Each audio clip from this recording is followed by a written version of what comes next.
기도하겠습니다. 하나님 아버지, 거룩한 주일 아침 주님을 사랑하고 섬기는 성도들이 주님께 예배하기 위하여 이 자리에 모였습니다. 한 주간 동안도 하나님께서 베풀어 주신 크신 사랑과 은혜 가운데 머물며 살게 하시고 다시금 주님의 존전에 모여 예배하게 하시니 감사합니다.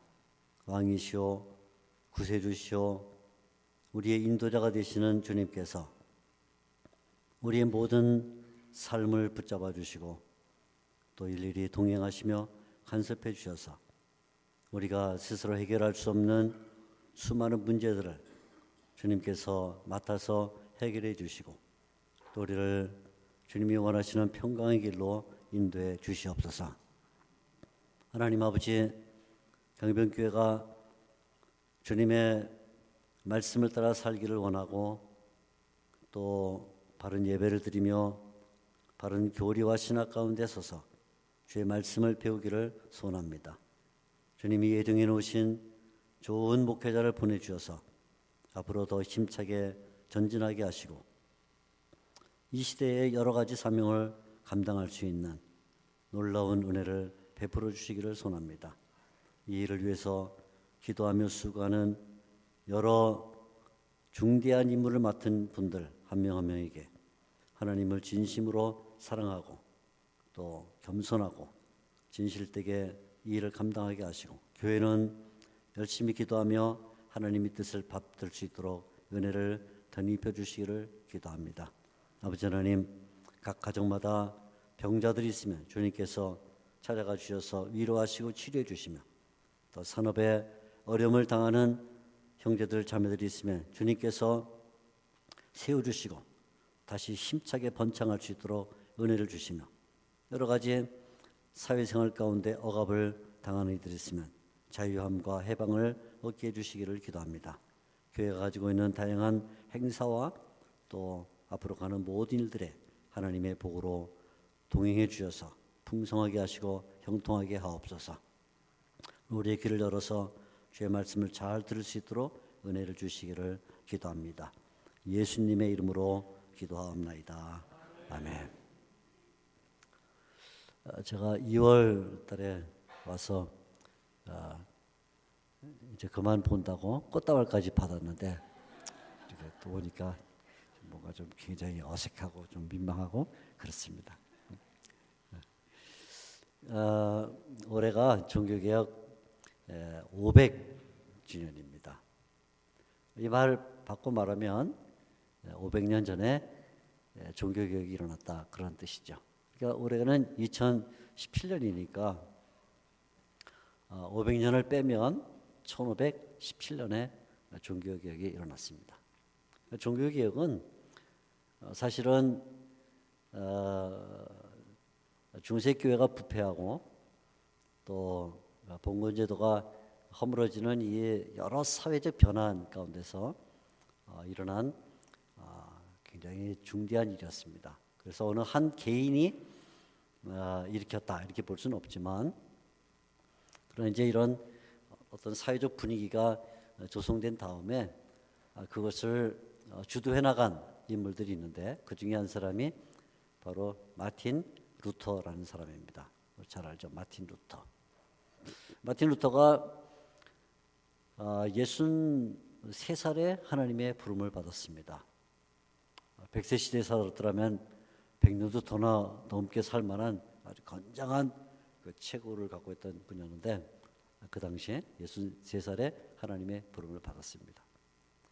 얼마나 그 일이 힘들고 또 싸워야 하고 가톨릭 교회, 특별히 중세교회와 엄청난 투쟁을 해야 되는 이런 그 와중에 온몸이 다 병들고 그리고는 마지막에 하나님의 부름을 받게 됐는데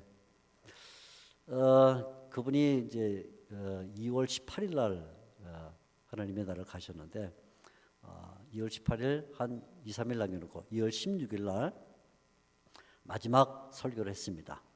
마지막 설교를 한 그 본문이 바로 오늘 우리가 읽은 이 마태복음 11장 28절 이 본문입니다.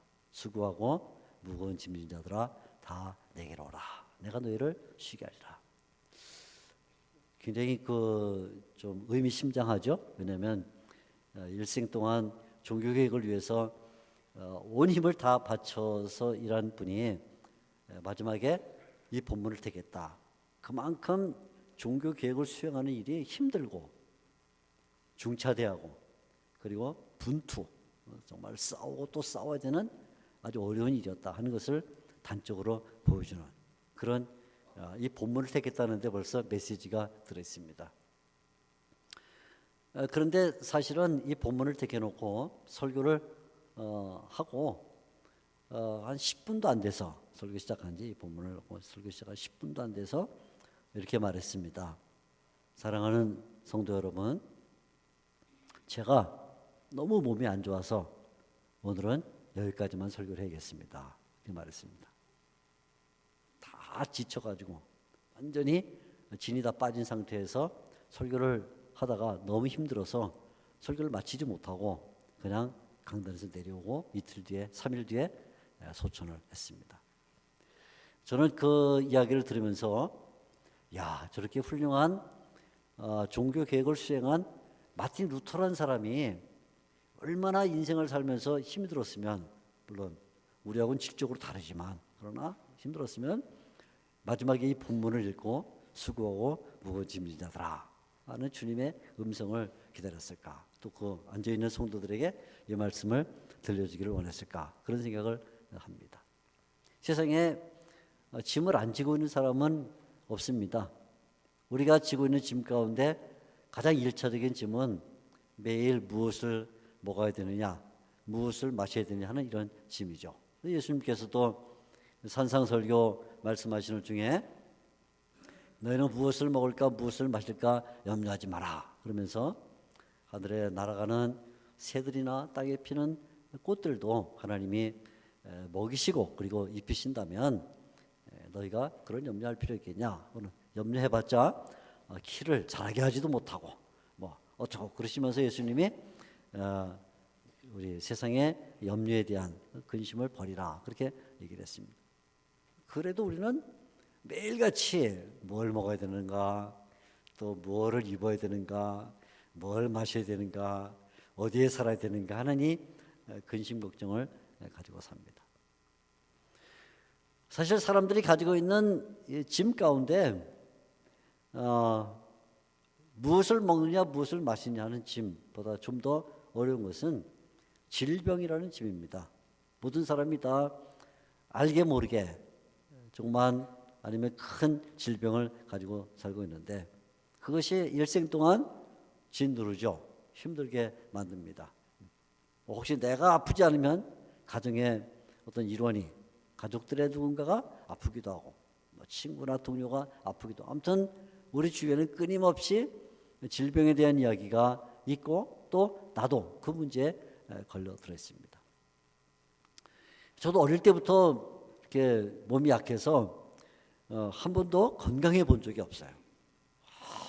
약 먹고 병원 가고 뭐 그래서 어떤 분이 저한테 하시는 말씀이 목사님은 참 오래 사실 것입니다. 그래서 제가 동의를 합니다. 왜냐하면 건강한 사람들은요 어느 날 죽거든요. 근데 저 같은 사람은 계속 체크받아서 뭐가 안 좋다 뭘 알고 있으니까 조심하고 조심해서 오래 살아요. 저는 오래 살 것이다. 제가 그렇게 확신하고 있습니다. 모를 일이지만 제가 농담 삼아 그런 얘기도 했어요. 아마 제가 조선시대에 태어났더라면 30살을 넘기지 못하고 요절했을 것이다. 그런데 이렇게 영양가 높은 음식들이 많고 또 의학과 의술이 발달한 이런 시대에 살아서 조금만 아픈 분이 어떻게 보충해 나가니까 그나마 이렇게 살고 있지, 조선시대에 태어났으면 저는 아마 30살 넘기지 못하고 죽었을 것이다 그렇게 생각합니다. 그만큼 잔병 치료를 많이 하죠. 유명한 종교개혁자였던 요한 칼빈 선생님도 그 별명이 걸어다니는 병원이었어요. 걸어다니는 병원. 모든 병을 다 갖고 있어요. 그래서 다른 사람을 임상 실험할 필요 없이 칼빈만 침대에 누워놓으면 다 검사할 수 있습니다. 다 모든 병을 갖고 있습니다. 얼마나 그 무거운 짐을 지고 사는지 알 수가 없죠. 예수님 당시에는 많은 사람들이 삶의 일상의 짐, 또 더 나아가서 질병의 짐, 이런 짐만 있던 것이 아니라 그것보다 아주 무거운 짐이 하나 있었는데 그것은 율법이라는 짐이었습니다. 율법. 유대인은 태어날 때 율법 안에서 태어납니다. 살 때도 율법 안에서 삽니다. 죽을 때도 율법 안에서 죽습니다. 일생 동안 구약성에 들어있는 수많은 그 법규들이, 규정과 규율들이 얽매이면서 그것을 지켜야 하고 해라 하지 말라는 이 말씀을 따라 살아야 되니까 자유로울 수가 없어요. 자유로울 수가 없어요. 그래서 늘 이 율법 가운데서 사는 것이 무거운 짐이 되는데, 마태복음 23장을 보면 예수님이 바리새인들에 대하여 공격을 하시면서 바리새인들은 율법을 놓고 해석을 해서 또 율법을 만들어요. 그걸 해석해서 또 율법을 만들어서 본래 율법의 법규 해석해서 만들고 법규에 또 해석해서 규정을 만들어서 이걸 눈덩이 불어나는 것처럼 이렇게 만들어 놨는데, 바리새인들은 정작 손가락 까딱하지 않으면서 수많은 사람들을 율법의 짐으로 맨다 이렇게 예수님이 이야기를 할 정도로 율법이라는 것은 굉장한 짐이었습니다. 하나님이 율법을 주신 것은 우리에게 짐을 주신 게 아니라 사실은 그 율법 안에서 하나님의 뜻을 알고 믿음의 생활을 잘 하라고 주신 것인데, 그거를 도리어 짐으로 생각을 했죠. 예를 들어 안식일법, 그러면 안식일법은 인간은 짐승하고 다르다. 짐승은 하루 종일 또는 한 달 내내, 1년 내내 살아있는 동안 계속 뭔가 먹이를 찾아다니지만 인간은 짐승이 아니니까, 하나님의 형상을 닮은 존재니까 최소한 일주일에 한 번은 안식을 해서 하나님의 형상다운 모습을 갖자라는 정말 존귀한 법이거든요. 그리고는 그 안식일을 지키는 중에 세상의 염려, 근심 다 버리고 주님만을 바라보면서 하나님께 영광을 돌리는 예배에 초청한 그런 법이에요. 그래서 사람들은 뭔가 장사를 하거나 또는 자기 취미생활 하거나 뭐 재미있는 거 하다가 안식일 또 가버리면, 이거 내가 계약을 해야 되는데 안식일이 되니까 계약을 못하니까 손해를 봐. 어딘가 여행을 가야 되는데 안식일이야 또 못해. 그러니까 손해를 봐. 취미생활 해야 되는데 안식일을 또 못해. 그러니까 또 손해를 봐. 그래서 안식일이 없으면 좋겠다. 안식일이 너무 짐이 된다 생각한, 하나님이 주신 율법을 도리어, 은혜를 도리어 짐으로 생각한 이런 어리석음을 가졌죠. 삶의 짐, 병의 짐, 그리고 율법의 짐, 그리고 모든 인간이 벗어날 수 없는 짐 가운데 가장 큰 짐은 죄라는 짐입니다. 죄. 모든 사람이 죄 아래 있다. 사도 바울이 로마서에서 얘기를 했는데, 그래서 모든 사람이 범죄해서 하나님의 영광에 이를 수가 없다. 다 사람은 다 비슷한 죄를 짓고 삽니다. 또 특별히 어떤 사람은 고약한 환경에서 뭐 사람을 죽이거나 혹은 어느 도시를 테러하는 이런 무서운 일을 하는 사람들이 있지만, 우리 그냥 보통 평범한 사람들은 다 그렇게 살면서 다 비슷한 죄를 져요. 다 비슷한, 사회에 살면서 비슷한. 그래서 예를 들어 뭐 친구들이 모이거나 동료들이 모인 자리에서 얘기를 나누는데, 얘기를 나누는 거 들어보면 내가 졌던 것과 비슷한 그 얘기를 해요. 내가 옛날에 잘못했고. 그러면 또 죄의식이 싹 트고 또 그것이 짐이 되고 그러죠. 모든 인간은 다 죄간의 죄라는 무거운 짐을 지고 있습니다.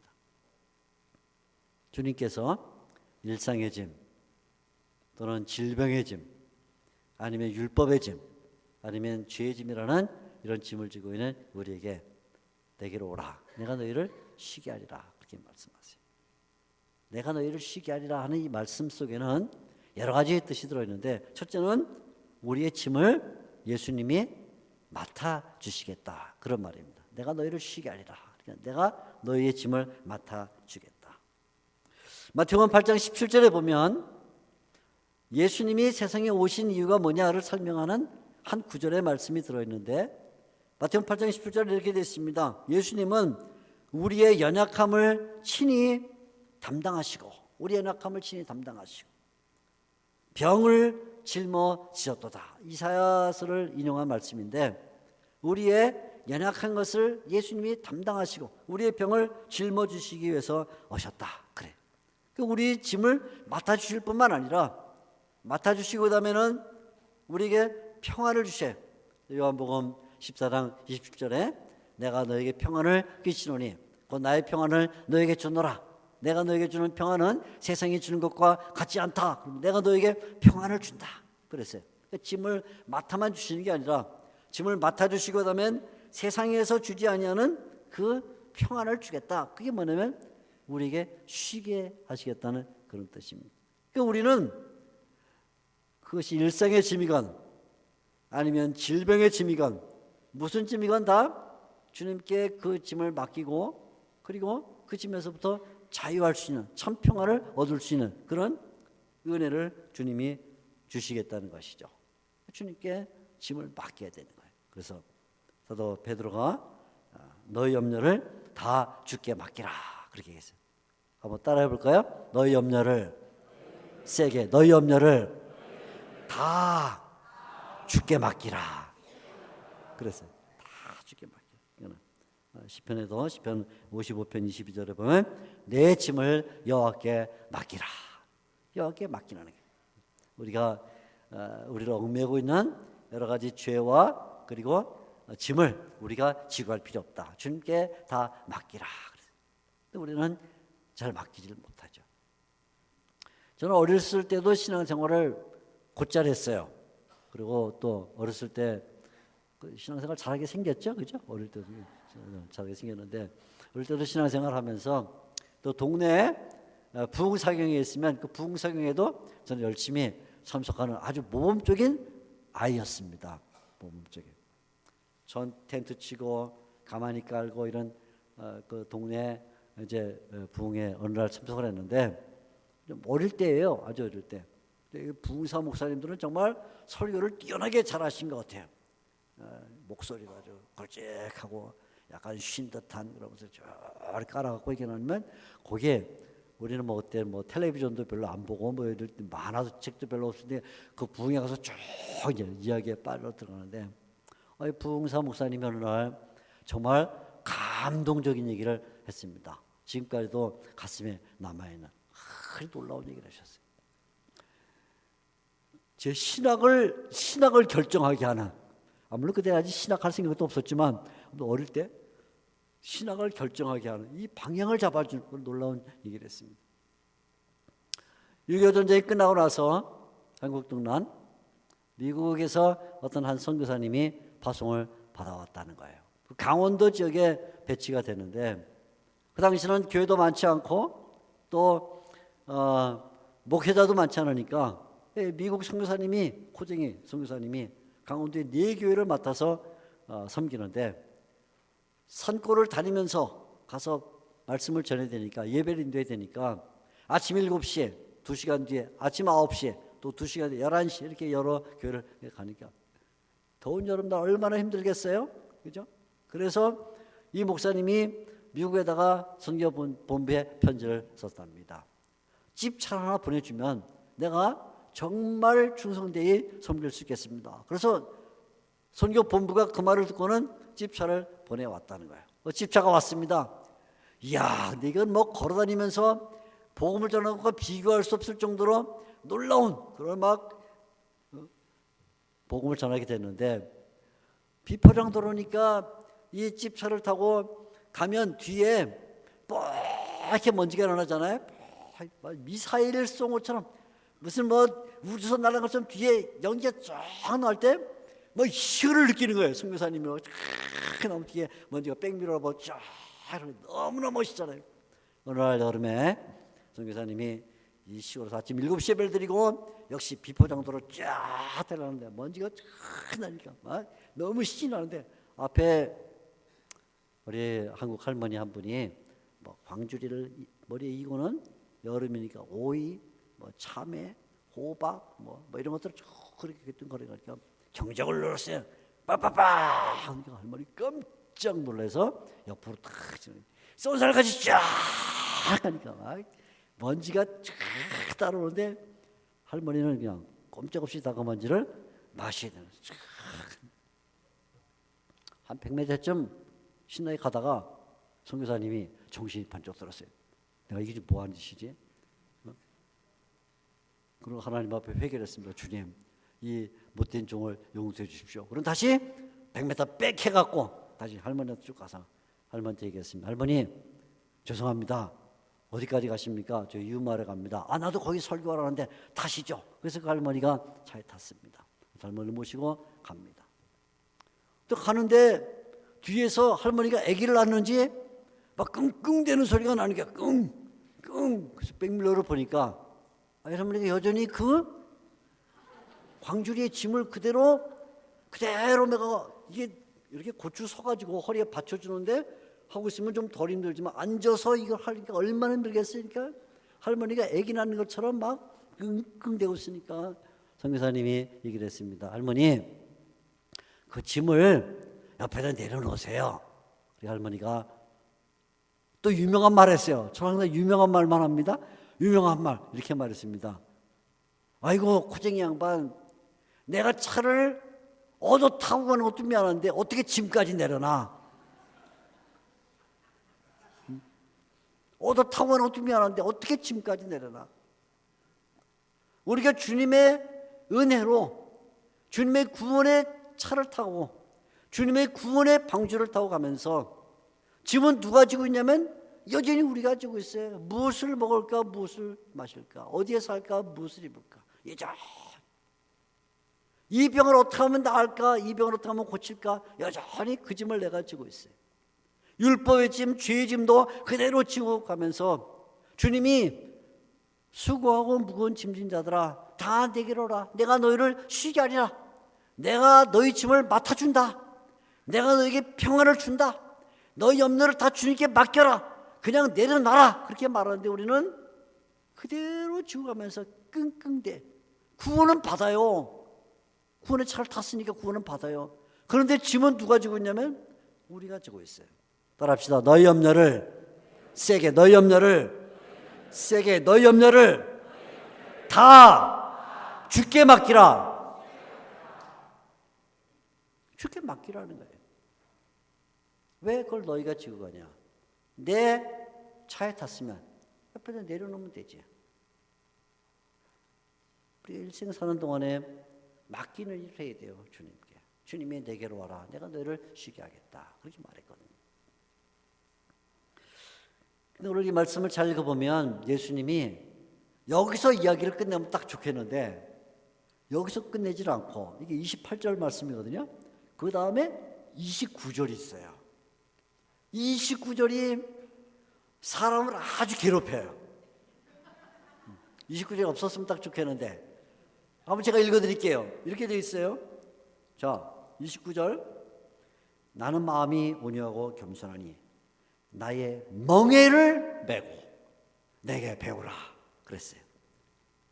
저는 이 말씀 읽을 때 참 좀 심하다. 그냥 내가 너희를 쉬게 하리라 끝나야 되는데 내 멍에를 매라는 거예요. 예수님이. 그럼 뭐예요 이게? 가서 짐 내려놨더니 이제는 내 멍에를 매라. 안 가는 게 나아, 그죠? 저도 그래서 이 말씀을 읽을 때 늘 마음에 부담이 있어요. 주님 28절로 끝나면 안 되나요? 내가 쉬게 하리라 거기까지만 해도 충분히 은혜가 되는데 아니 그 다음 29절은 도대체 왜 있는 겁니까? 나의 뭘 매라? 륵색을 매라는 게 아니라 니꾸사꾸가 아니에요. 백팩을 매라는 게 아니에요. 무슨 보따리를 들어라든가 가방을 드는 게 아니라 뭘 하라 그러냐면 멍에를 매라세요. 멍에가 뭐예요? 멍에. 뭐 옛날에 농사를 져봤거나 아니면 뭐 그런 환경에 계시는 분들은 알지만 소가 땅을 파기 위해서는 쟁기를 달아야 되는데 쟁기를 달기 위해서 소 귀에다가 쟁기를 달 수 없으니까 소목에다가 큰 나무를 하나 올려놔서 쟁기를 다는데 그 나무가 얼마나 무거운지 손뼈가 휘어질 정도로 무거운 그 멍에 예수님이 내가 너희를 쉬게 하리라 하고는 이제 내 가방을 들어라. 모르겠어요. 가방을 들어라. 아니면 허리에 쇠을 하나 차라. 그러면 그거야 뭐 어떻게 해보겠지만 멍에를 매라. 그럼 심하지 않아요? 내 멍에를 매라. 정말 모순적인 말씀을 예수님께서 우리에게 주셨습니다. 멍에가 뭡니까? 멍에. 예수님이 멍에라고 말씀하신 이것은 그 다음에 바로 해석이 들어있는데 이렇게 말했어요. 나는 마음이 온유하고 겸손하니 나의 멍에를 매라. 나의 멍에가 뭐냐? 그것은 내게 와서 배우는 것이다. 내게 와서 배워라. 배우는 것은 틀림없이 고통스러운 것입니다. 무슨 수학을 배우든 아니면 외국어를 배우건 뭔가 기술을 배우건 밥 짓는 것을 배우건 음식을 만드는 걸 배우는 것도 다 그건 쉬운 일이 아닙니다. 다 고생을 해야 되고 연습을 해야 되고 수고를 해야 되는 일들입니다. 배우는 것은 그 자체가 고통스럽고 어렵고 힘들어서 그것이 멍해가 될 수 있다. 그러나 세상에 짐을 내려놓은 사람들은 이제 그냥 와서 무작정 낮잠이나 자고 그냥 퍼져 있는 게 아니라 세상에 짐을 내려놓은 사람들은 예수님께 와서 예수님을 배우는 예수님의 법도를 아는 그 일이 중요하다. 내게 배우라. 그렇게 말합니다. 그럴 때 예수님의 그 배움, 예수님을 알고 예수님의 법도에 들어가면 그것이 참된 쉼이 될 것이다. 그렇게 말해주고 있어요. 멍에를 매는데 도리어 그것이 안정감을 가져다주고 평강을 주고 위로가 되고 그것이 도리어 힘을 발휘하게 될 것이다. 그리고는 그 이후로부터는 자신 있게 주님을 섬기며 나갈 수 있는 그런 삶의 방식이 될 것이다. 그렇게 말해주고 있어요. 어떻게 그게 가능할까요? 어떻게 주님을 배우는 게 왜 도리어 쉼이 되고 휴식이 되는가? 저는 사실은 운전을 굉장히 잘 못하는 사람이에요. 한국에서 운전 시험을 봤는데 3번을 떨어졌어요. 아마 3번 떨어진 사람이 여기 별로 없으실 것 같은데 S자 가는데 S자 밟았다고 떨어지고 그 밟을 보면 왜 떨어지는지 아직도 이해를 못하겠어요. 언덕 올라가다가 시동이 꺼졌어. 또 떨어졌어. 꺼지면 다시 키우면 되지 왜 떨어지는지 모르겠어. 하게 떨어졌어요.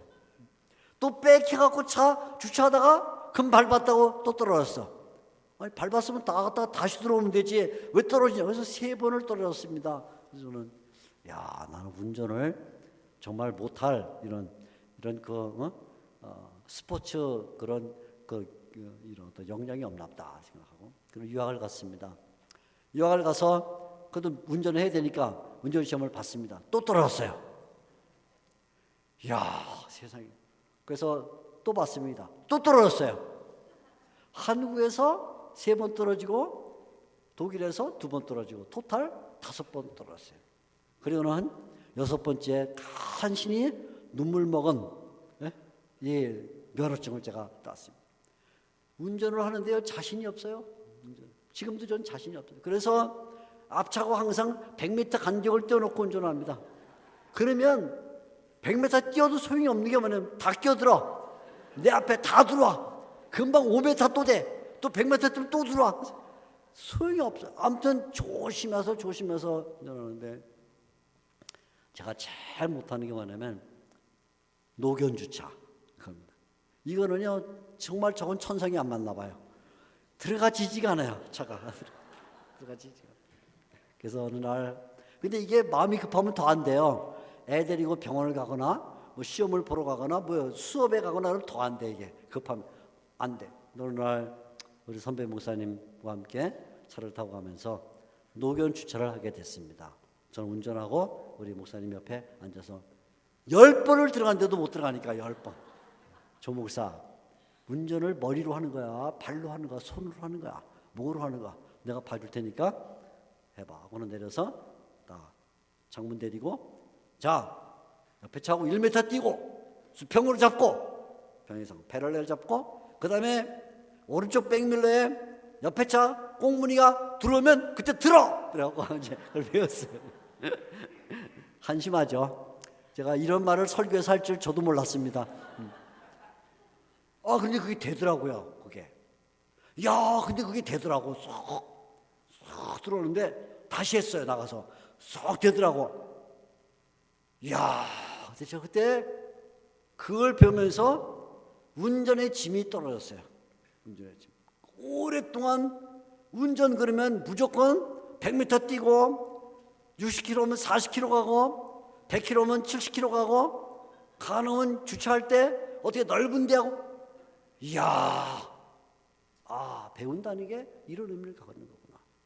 주님께서 내 멍에를 메라, 내게 배우라 그럴 때 그 배우는 것은 우리에게 고통을 주거나 우리를 괴롭히거나 우리를 더 억압하기 위해서 내 멍에를 메라, 내게 배우라 말씀하는 게 아니라 주님의 법도를 알고 주님의 말씀을 배우고 하나님의 그 계시의 말씀을 배우게 되면 그때 이게 안정이 돼요.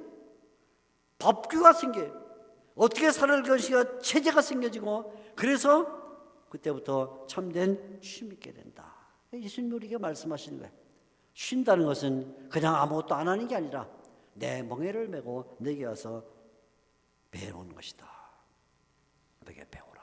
여러분이가 주님의 말씀을 왜 자꾸 배워야 되는가?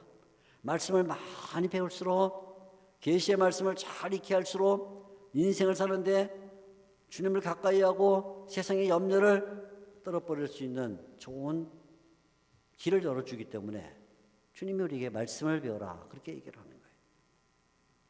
그런데 주님께서 이게 또 이상한 말씀을 하나 더 붙였어요. 30절 계속 이상해요. 30절 말씀이 이렇습니다. 30절 이는 내 멍에는 쉽고 내 짐은 가벼움이라. 이것도 무슨 말인가? 아니 어떻게 멍에가 가벼운가? 플라스틱인가? 풍선으로 만든 멍에인가? 멍에가 가벼운 멍에가 없어요. 왜? 쟁기를 따라야 되니까. 땅을 파려면 온 힘을 기울여야 돼서 쟁기가 튼튼하지 않으면 부러져 버리니까 멍에는 가벼울 수가 없어요. 그런데 예수님 말씀하시기를 내 멍에는 쉽고 내 짐은 가벼움이라 그렇게 말했어요. 왜냐하면 그게 누구의 멍에냐 누구의 짐이냐에 따라서 짐의 성격이 달라지는 거예요. 예수님께서 말씀하시기를 나는 마음이 온유하고 겸손하다. 29절에 그렇게 말씀하십니다. 나는 마음이 온유하고 겸손하다는 이 말은 그냥 예수님이 한없이 마음이 좋다. 예수님이 한없이 마음이 넓다. 예수님 그냥 다 그냥 누구나 품어준다. 그런 뜻이 아니라 나는 마음이 온유하고 겸손하다는 말은 십자가를 지는 십자가에 못 박힘으로써 인류를 구속하는 하나님의 그 마음 그걸 갖고 있다. 내가 하나님이요 하나님의 아들로서 세상에 인류의 죄를 지기 위해서 십자가에 달릴 그런 온유함과 겸손함을 가지고 있다. 그래서 이 예수님이 나는 마음이 온유하고 겸손하다는 말은 앞으로 예수님께서 십자가에 달리실 그 사건을 내다보게 하는 거예요. 주님이 왜 십자가 달리시는가? 그분이 온유하신 분이기 때문에 그분이 겸손하신 분이기 때문에 우리를 구원하기 위해서 십자가 달리신다. 그러니까 우리는 주님의 그 짐을 질 때 어떤 주님이냐면 은혜의 주님, 구속의 주님, 우리를 위해서 십자가의 고통을 받으신 주님, 희생의 주님, 한마디로 말하면 사랑의 주님, 온유하고 겸손하셔서 우리에게 사랑을 베풀어 주신 그 주님의 짐을 우리가 받는 거예요. 그러니까 세상의 폭군의 짐이나 압제자의 짐이나 아니면 우리 고통스럽게 하는 어떤 사람의 짐을 지라 그러면 그 짐은 싫은 짐이지만 나를 위해서 십자가에 달려 죽으신 예수님, 나에게 사랑을 완벽하게 보여주신 그 예수님의 짐이기 때문에 그 짐은 가볍다, 그 짐은 쉽다 그렇게 말하는 거죠. 저는 어느 여름철에 한 번은 어느 교회 중고등부 수련회 강사로 제가 갔습니다. 저를 중고등부 강사로 초청하는 교회는 좀 정신이 좀 이상한 교회 아닌가 모르겠어요. 환갑도 다 넘은 사람이 가서 뭘 얘기할 게나 모르겠는데, 근데 이상하게도 이번 올 여름에도 또 제가 우리 충청노인가에서 중고등부 수련회 연합수련회 강사로 제가 초청을 받았어요. 제가 전화가 와갖고 전화한 목사님한테 지금 정신이 있냐 없냐, 젊은 사람들이 가서 해야 되는데 왜 나를 하냐 그러니까 노회에서 만장일치로 절을 하기로 했대요. 그래서 야, 내가 조그마니까 내가 중고등학생처럼 보이는가 어떻게 이렇게 나를 이렇게 자꾸 뭐라 그러는가. 그래서 이건 하도 그래갖고 제가 할 수 없이 중고등 그 수련을 제가 수락을 했어요. 걱정이 태산이에요. 차라리 강변교회 와서 설교하는 게 나아요. 애들 놓고 어떻게 설교를 해요? 아무튼 그 어느 여름에 수련을 갔는데 한 200~300명 이제 중고등학생들이 갔는데 교회에서 여름에 수박을 한 추럭을 보내왔어요. 수럭을 애들 하나씩 먹으라고 더우니까 깨갖고 먹으라고 수박을 추려놨는데 이 추럭 기사 선생님이 그 수박을 마당에다 그냥 대학변 마당에다 다 풀어놓고 가버렸어.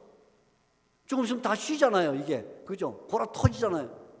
권사님들이 난리가 나는데 이거 어떡하면 좋지 않은데 마침 그때 중고등학생들이 운동회를 하고 마저 올라왔어요. 그러니까 권사님들이 잘됐다 해가지고 올라오는 건장한 고등학교 2학년 3학년 남자애들 얼마나 체격이 좋아요. 너 이리 와 해갖고 가서 수박씩 하나씩 들고 가. 그러니까 애들이 수박 하나 들고 가는데 완전히 오리 새끼 걷는 것처럼 뒤뚱. 제가 보니까 마당에서 주방까지 10m밖에 안 돼. 근데 한 100km 가는 것 같아. 100km. 이번 주둥이가 이렇게 오리 주둥이 나오고 그런 째려보는 그 눈이 권사님들 왜 이런 걸 우리 시키냐. 째려보네요. 결국은 지네 주둥이로 들어갈 건데 그게. 야, 저들을 어떻게 때려 죽일 수도 없고 좀 빨리빨리 가면 좋겠는데 수박 다 가다가 쉬게 생겼어. 가다가. 근데 급하니까 또 이번엔 또 중학교 1학년, 2학년 여학생들도 막 야 니네들도 하나씩 들고 와. 그러니까 중학교 1학년, 2학년 여학생들 하나씩 들고 마침 주방에서 수박 두고 나오는 남학생들이 있어요. 오빠 수박. 그러니까 죄특이처럼 날라가지고 야 무겁냐? 내가 들어줘 쫙 가는데 아까는 100km 가듯이 가더니 이건 1cm 가는 것도 샥 이게 뭐가 무거웠죠. 그 수박이나 똑같은 수박이에요. 무게가 크기도. 여학생들은 거 요만하고 쟤네들은 이긴 게 아니라 다 똑같은 수박인데 아까 그 수박은 무거운 수박, 이번 수박은 가벼운 수박. 그 왜 그런가? 이유가 하나밖에 없어요. 이유가 어떤 사람의 짐이냐 때문에 여학생들한테 잘 보이려고 오빠답게 보이려고 쫙 드니까 안 무겁죠. 예수님 우리에게 말씀하세요. 왜 예수님의 짐이 가벼운가? 왜 예수님의 멍에는 쉬운가? 그분이 폭군이라면 그것은 바늘이라도 무거워요. 그분을 압제하는 분이라면 그분의 실이라도 무거워요. 그러나 그분은 우리를 위해서 십자가에 달려 죽으신 사랑의 주님. 나는 마음이 온유하고 겸손하다. 나는 마음이 온유하고 겸손해서 너희의 죄를 위해 너희의 모든 죄를 위해 십자가에서 내 피를 흘린다. 주님이 사랑을 베풀어 주셨기 때문에 그 주님의 짐은 사랑의 관계에서 맺어진 짐이라 그건 가벼운 짐이다. 사도 요한일서 5장 3절에 예수님의 이 뜻을 알고 이렇게 말했습니다. 요한일서 5장 3절 하나님을 사랑하는 것은 이것이니 하나님을 사랑하는 것은 이것이니 우리가 그의 계명들을 지키는 것이라. 그의 계명들은 무거운 것이 아니로다. 놀라운 말씀입니다. 예수님의 마음을 정확하게 표현하고 있어요. 주님을 사랑하는 게 뭐냐? 그의 계명을 지키는 것인데 그의 계명은 주님을 사랑하기 때문에 무거운 것이 아니다. 우리 주님이 여러분들에게 말씀하시는 거예요. 수고하고 무거운 짐진 자들아 다 내게로 오라. 내가 너희를 쉬게 하리라. 두 가지 교훈을 우리에게 주고 있어요. 첫째 교훈은 너희가 짐을 질 필요가 없다. 내가 진다. 내게 너희 짐을 내려놔라. 첫째 교훈. 너희 짐을 내게 내려놔라. 너희 질 필요 없다. 둘째 교훈은 내가 너에게 짐을 준다. 근데 그 짐은 너희를 더 평안하게 하고 안정되게 만들고 너에게 진정한 휴식을 주는 짐이다. 그러니까 너희 짐은 나에게 내려놓고 내 짐을 받아서 그 법도대로 살아라. 그러면 참된 평화가 있을 것이다. 우리 강변교회 성도님들이 주님의 말씀을 잘 듣고 주님께 나가서 늘 배우심으로써 하늘의 놀라운 평화가 임하기를 예수님의 이름으로 축원합니다. 기도하겠습니다. 하나님